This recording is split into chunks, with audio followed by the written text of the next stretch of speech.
नमस्ते दोस्तों। हम सब अलग अलग लोग हैं, अलग अलग पढ़ाई, अलग अलग तजुर्बे, अलग सोच, अलग अलग फैमिलीज, रिलीजन, कल्चर, लैंग्वेजेस। तो कभी ऐसा होता है कि हमारा किसी के साथ में मतभेद हो जाता है, हमारी उसके साथ बनती नहीं है, फिर हमारे झगड़े होते हैं, हम उनके साथ में आर्ग्यूमेंट्स करते हैं। अक्सर आपने भी एक्सपीरियंस किया होगा कभी ना कभी कि आप जानकार और अनजान लोगों के साथ में, जिनसे भी आप मिलते हैं, उनके साथ में आपकी बनती नहीं है। तो उसमें आपने देखा होगा कि the other person who you are dealing with, they try to throw their weight on the other person कि मैं तो कुछ बहुत ग्रेट हूँ, या मैं कुछ ये हूँ, मैं कुछ वो हूँ। या वो अपने स्टेटस पर, या अपने पोजीशन की वजह से, या फिर अपनी वेल्थ की वजह से, या स्टडीज़ की वजह से, या अचीवमेंट्स की वजह से वो अपने आप को बहुत ही ग्रेट मानता है या मानती है। तो दोस्तों, होता यूँ है कि हम अपने आप को कितना ही ग्रेट क्यों ना मान लें, लेकिन क्या इसका मतलब ये है कि हम बचे हुए हैं उस ट्रेजेडी से, या उस मिसफॉर्चून से जो हमारे साथ नहीं हो सकता है? कहने का मतलब ये है कि आज आप सक्षम दिखते हो, आज आप स्ट्रांग या पावरफुल दिखते हो, ऐसा हो सकता है कि कल को ऐसा हो जाए कि आपका डाउनफॉल आ जाए। तो हम सभी को थोड़ा सा ऐसा जीना चाहिए कि हम ऑर्डिनरी जिए, हम अपने आप को बहुत ग्रेट या घमंडी या अहंकारी बना के न जिए। इस वीडियो में मैं आपके सामने बताना चाह रहा हूँ इस एक ऐसी वाकया को जो जो इतिहास गवाह है, जिसे सुनकर शायद आप भी थोड़ा सा चौंक जाएंगे कि ये हुआ है। मैं बात कर रहा हूँ पाकिस्तान के एक्स प्रेसिडेंट और ex prime minister Zulfikar Ali Bhutto साहब के बारे में। उनके लाइफ में वो बहुत अच्छे बैरिस्टर थे, बहुत अच्छी उन्होंने एजुकेशन ली थी, और बहुत अच्छी तरीके से वो ग्रो हुए थे अपने करियर में। और उन्होंने एक पॉलिटिकल पार्टी के साथ में मिलकर उनके साथ में इलेक्शंस भी लड़े थे, और फिर धीरे धीरे उन्होंने पाकिस्तान पीपल्स पार्टी फॉर्म की थी, जिसको बाद में बेनज़ीर भुट्टो जो उनकी बेटी थी उन्होंने चलाया, और उनके फिर सन इन लॉ ने चलाया, आसिफ अली जरदारी साहब ने। So coming back to Zulfikar Ali Bhutto साहब, होता यूँ है कि वो पहले तो ही was the president in 1970s, 1971 से शायद 1973 तक ऐसा कुछ था, और उसके बाद में वो प्राइम मिनिस्टर बने थे। उस दौरान जब वो प्राइम मिनिस्टर बने, उसके बाद एक मिलिट्री कू में उन्हें ओवरथ्रो किया गया।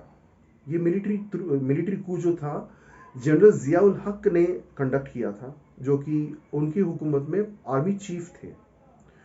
तो पाकिस्तान ने देखा कि जनरल जियाउल हक ने इस ऑपरेशन से पूरी सत्ता अपने हाथ में ले ली, एंड जुल्फ़िकार अली भुट्टो साहब को जेल हुई, एंड उसके बाद उनके खिलाफ मुकदमा चलाया गया। मुकदमा खास तौर से एक पॉलिटिकल एजेंडा को पकड़ते हुए, जिसमें कि उन्होंने एक मर्डर करवाया था किसी एक पॉलिटिकल ओपोनेंट का।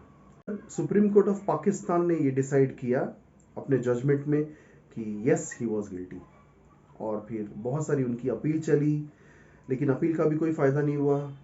पाकिस्तान के लीडर्स, और पाकिस्तान में अली भुट्टो साहब की फैमिली, और तमाम दुनिया के लीडर्स ने कोशिश की कि किसी तरीके से उनका ये जो जो उनको सज़ा है, जो एग्जीक्यूशन होने वाली है, उसको बचाया जाए। बट ये हो नहीं पाया। वो दिन आया जब जुल्फ़िकार अली भुट्टो साहब का एग्जीक्यूशन होना था, उनको फांसी होनी थी। तो जैसे हम जानते हैं कि जेलर या फिर जेल के कोई अधिकारी, तो वो उनके पास आए, उन्होंने कहा कि भुट्टो साहब, क्या आपकी कोई आखिरी ख्वाहिश है? जुल्फ़िकार अली भुट्टो जी ने कहा, I have seen my self rising in my status in the society. मेरे बहुत सारे इंडस्ट्रियलिस्ट्स और बिजनेसमैन और तमाम दुनिया के लीडर्स, उनके साथ में मैंने अच्छा टाइम बिताया, मेरे दोस्त भी हैं। लेकिन आज ऐसा टाइम आ चुका है कि मैं हेल्पलेस हूँ, and I am looking to myself as a very ordinary person. क्यों? क्योंकि मेरे साथ में कोई भी खड़ा नहीं है जो मुझे बचा पा रहा है इस फांसी के तख्ते से। ना मेरी फैमिली मेरे साथ यहाँ पर है, ना मेरे फ्रेंड्स हैं, ना मेरे वो सारे कॉन्टैक्ट्स हैं जो मेरे साथ में कभी रहा करते थे। तो इस आदमी की, जो कि इतना बेबस और लाचार है, जिसका कि आज देहांत होने वाला है, वो क्या उम्मीद रख सकता है? What could be my last wish? उसके बाद उनकी एग्जीक्यूशन हुई. He died in the year 1979. और उसके बाद जैसे आप जानते होंगे कि पॉलिटिकल फ्रेमवर्क में बेनज़ीर भुट्टो, उनकी बेटी, she came to power, she became prime minister twice, and then the rest is history. इस वीडियो के माध्यम से यही बताना चाह रहा था यारों, we are all ordinary people. हम सब सीधे साधे लोग हैं. हमारे अंदर घमंड या जुनून आता है कि हम कोई ग्रेट हैं क्योंकि हम कुछ चीज़ें हासिल कर लेते हैं, हासिल in the form of wealth या पावर या स्टेटस. तो हम ये ना भूलें कि ऐसा दौर आ सकता है कि हम बिल्कुल बेबस, लाचार, हेल्पलेस रहें और हमारी मदद के लिए कोई भी ना पाए. I hope my message is clear and I hope I have not hurt anyone sentiments. मेरी कोशिश बस ये है कि मैं इस मैसेज को आप तक पहुंचाऊं. Thank you so much for watching.